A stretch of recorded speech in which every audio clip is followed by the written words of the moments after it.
Hello, my name is Michael Nixon, and I'll be presenting Chapter 19, which is Planning as a Heterosexist Project. The author is Michael Frisch. Just before we get started, there are some political hot button issues, so if you're offended by anything, I'm sorry, but I'm just going. The author starts off talking about urban planning as a social project, which he describes is a conscious effort to direct social processes to attain goals. Typically, planners characterize their work as for being for the public good, but that can be a double-edged sword. It can also have bias against a certain race, class, and ethnicity, gender, or what I will be talking about, sexual orientation. A good example of this in the past was in the 1960s, the separate but equal laws with black people and white people. You could see that image of a separate but equal water fountain. Um, so, on that note, urban planning works to promote heterosexuality at the expense of the LGBT community, which stands for lesbian, gay, bisexual, and transgender. So, how exactly does urban planning influence sexuality? Well, planning strengthens spaces, places, and institutions on the basis of perceived orientation. Naturally, perceived orientation is heterosexual. This means a planner building an apartment complex, an office, a single family home, naturally is going to design it for the heterosexual family. Urban planning suppresses homosexuality through order, public, family, reproduction, and nature. Since heterosexuality is the status quo, naturally, most places are planned with a heterosexual mindset. So, what exactly is a heterosexist project? Well, heterosexuality, as I stated earlier, is the status quo. It's regarded as normal, one man, one woman, all that. Two authors, Omi and Wynant, define project as the work of linking structure and representation. These authors mainly studied planning along racial lines, but you can also replace it to this model of heterosexist lines. They stated that a racial project is racist only if it creates or reproduces structures of domination based upon essentialist categories of race. Adopting the previous author's model, planning is not only a sexual project because of the repetition of the three heterosexual assumptions within planning discourse. Planning is heterosexist. Zoning, housing rights, and our sense of the public realm are built around heterosexual constructs of family, work, and community life. Planning reproduces structures of heterosexual domination. Serious academic work and research on lesbian and gay topics in planning and urban studies have only occurred in the past 15 years or so. One of the most well-known examples of this is the rise of the San Francisco gay community. A little background about this. The gay community was a grassroots movement. It wasn't brought about by policy or anything like that. In the gay movement in San Francisco, the community developed a sense of place and culture with gay pride, and just they developed an actual community within San Francisco. And it also created the potential for dynamic urban transformation. Uh, Even the stereotype of San Francisco, you can see it today. It's considered a homosexual dominated city. So you can see they've had planted a long-term seed there and actually changed the urban landscape that was the status quo. So, what exactly made San Francisco the exception to create a sustainable gay community? Well, there are three main forces driving the urban rehabilitation in San Francisco. The first is gay people that already live there. They hire renovators to do work that changes their environment and the place they live from a heterosexual environment to a homosexual environment, um, creating a homosexual space. Additionally, realtors discovered a huge opportunity in the gay market for urban transformation. So realtors and building contractors, they would transform their space to attract the gay community, seeing the market and profit in that certain demographic. And finally, gay collectives formed to do renovations themselves.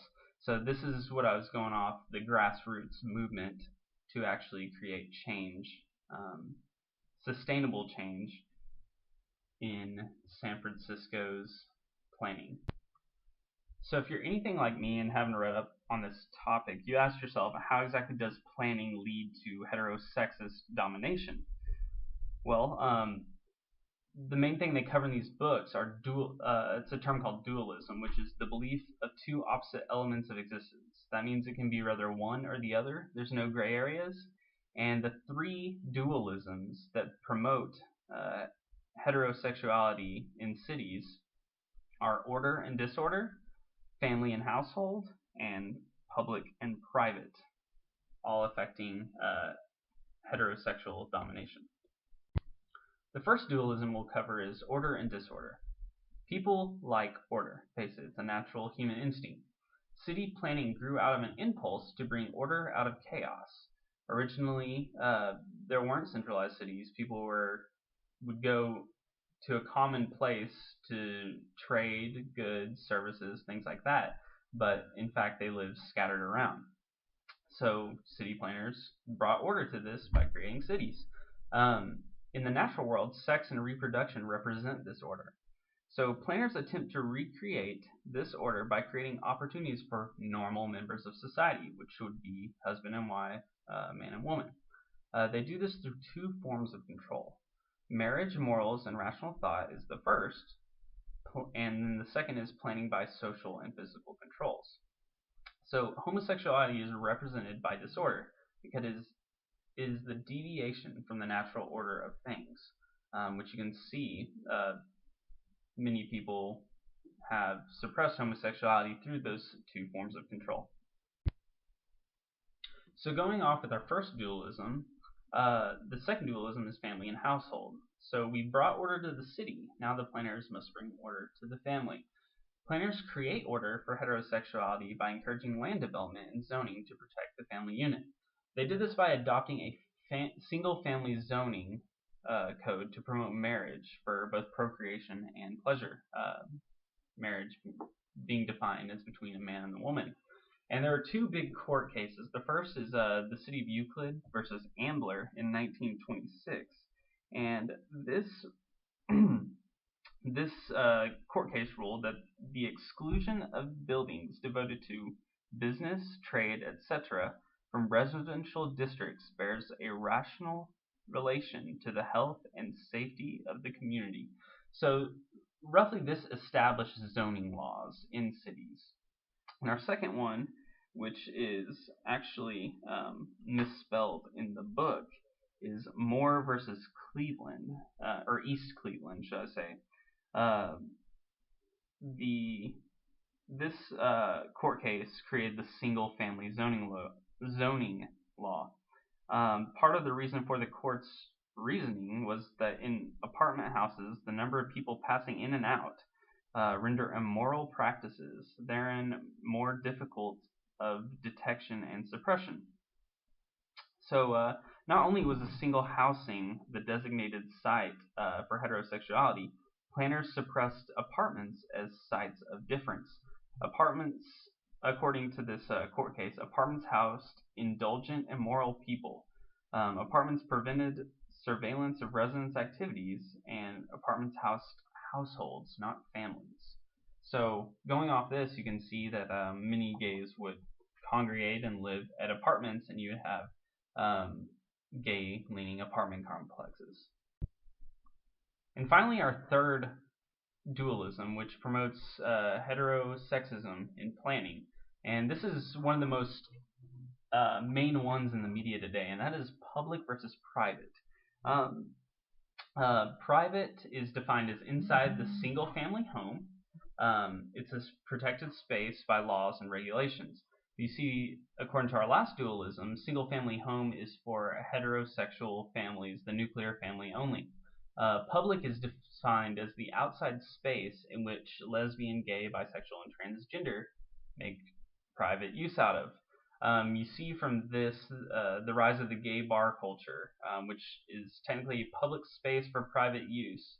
It's a meeting place for gay people, and this was seen as a threat to heterosexist planners. Um, so they passed laws such as sodomy laws and laws that suppressed other types of homosexual behavior, making privacy exclusive to heterosexuality. So we've talked about what makes projects heterosexist, but we haven't talked about what exactly would gay inclusive planning look like. Um, the main point the author tries to drive through is create social mixing, not separating gays and heterosexual people. So this would be a reduction in family intensity, which would draw people out of the familial and protected surroundings that most of us are used to. It would do away with separate but equal, which includes marriage rights, and that's the big one right now that you see changing in different states across the country. I think the most recent was Maryland, I think so, which happened a couple of months ago. And changes in a zoning ordinance, which would involve the redefinition of family, because currently family is defined as a man, a woman, and their offspring. And finally, to create a true sexual inclusive projects, we must deconstruct the myth of heterosexuality being the norm. The author presents that parenting is not exclusive to heterosexuality, which you can see. A lot of gay couples, lesbian, gay, bisexual, transgender, they have adopted children most places they can. I think in certain countries it's repressed where they cannot. But we must recognize difference between heterosexual and gay couples and give them equal status. This recognition implies something more than just tolerating. We must challenge our conception of the public and private realms. You have to think to yourself, what people do in private, is it any of my business? And are these laws effective at all, even? So, in conclusion, planning is a constructive activity. Inclusive planning would treat gays and lesbians as full citizens and not discriminate in any other way.